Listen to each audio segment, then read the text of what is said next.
नमस्कार. आजच्या या महानगरपालिका निवडणुकांमध्ये सगळ्यात महत्वाचा आणि जुना प्रश्न म्हणजे गिरणी कामगारांचा. आणि हा प्रश्न कित्येक दिवस कित्येक महिने घेऊन काही संघटना अगदी झटतायत त्यांच्या न्यायासाठी. आता आपण बघूया की या निवडणुकीमध्ये तो प्रश्न कसा निर्णायक ठरणार आहे आणि त्याबद्दल धडाडी जे कार्यकर्ते आणि आतापर्यंत स्वतःच त्यांनी पूर्ण झोकून दिले या गिरणी कामगारांच्या प्रश्नासाठी. अनेक ठिकाणी त्यांनी संवाद साधले आणि हा प्रश्न घेऊन ते या निवडणुकीमध्ये प्रचारामध्ये आणि सगळ्यांच्या समोर हे मांडलेले आहे आणि त्याचा कसा फरक आपल्याला या मतदारसंघांमध्ये उमेदवारांमध्ये पडतोय. आता त्यांचं मत जाणून घेऊया की तो निर्णायक कसा ठरणार आणि याबद्दल त्यांचं मत काय. बने सर. नमस्कार. खरं तर एक जी म्हण आहे, कामापुरता मामा, गिरणी कामगारांची अवस्था ही काही तशा प्रकारेच करून ठेवलेली आहे. कारण ज्यावेळी निवडणुका आल्या की प्रत्येक वेळी मात्र गिरणी कामगार सगळ्यांना आठवतो. कालचाच विषय माननीय महाराष्ट्राचे मुख्यमंत्री देवेंद्र फडणवीस कोणी काय केलं, गिरणी कामगाराला कसा देशोधडीला लावलं, ह्याच्यावर खूप काही काही सांगत होते. परंतु खऱ्या अर्थानं जर विचार केला तर 2014 पासून आज 2026 आलं, गेली 12 वर्ष माननीय देवेंद्र फडणवीस हे सत्तेत आहेत किंवा सत्तेचे अधिकार त्यांच्याजवळ राहिलेले आहेत. परंतु हे सत्य आहे की माननीय देवेंद्र फडणवीस यांच्या काळात गिरणी कामगारांसाठी एकही नव्यानं वीट रचली गेलेली नाही.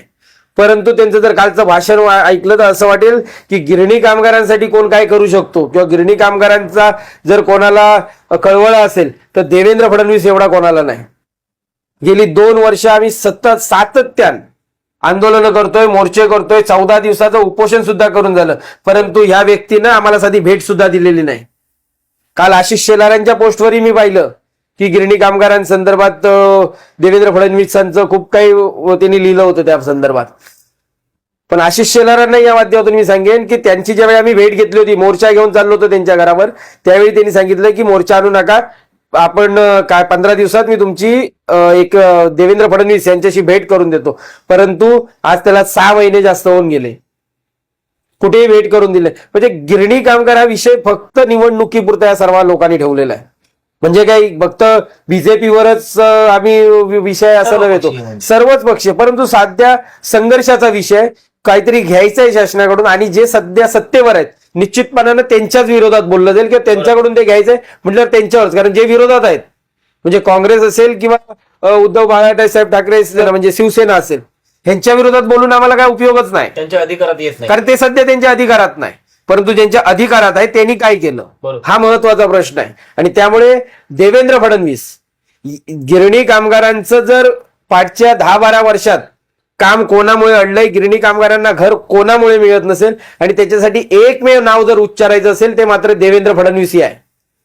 माननीय उपमुख्यमंत्री आणि तत्कालीन मुख्यमंत्री एकनाथराव शिंदे साहेब ज्यावेळी सत्तेवर आले तेव्हा निश्चितपणाने गिरणी कामगारांना घरं देण्याच्या भावनेतून ते बोलले होते. त्यांना कोणी अडवलं, गिरणी कामगारांना घरं देण्यापासून एकनाथ शिंदे का देऊ शकलेत नाहीत ह्याची कारणं शोधली तर निश्चितपणाने त्याची मुळे कुठेतरी या आजच्या राजकारणाशी किंवा जे काही भारतीय जनता पार्टीचे देवेंद्र फडणवीस आहेत ह्यांच्यापर्यंत जाऊन पोहोचतात.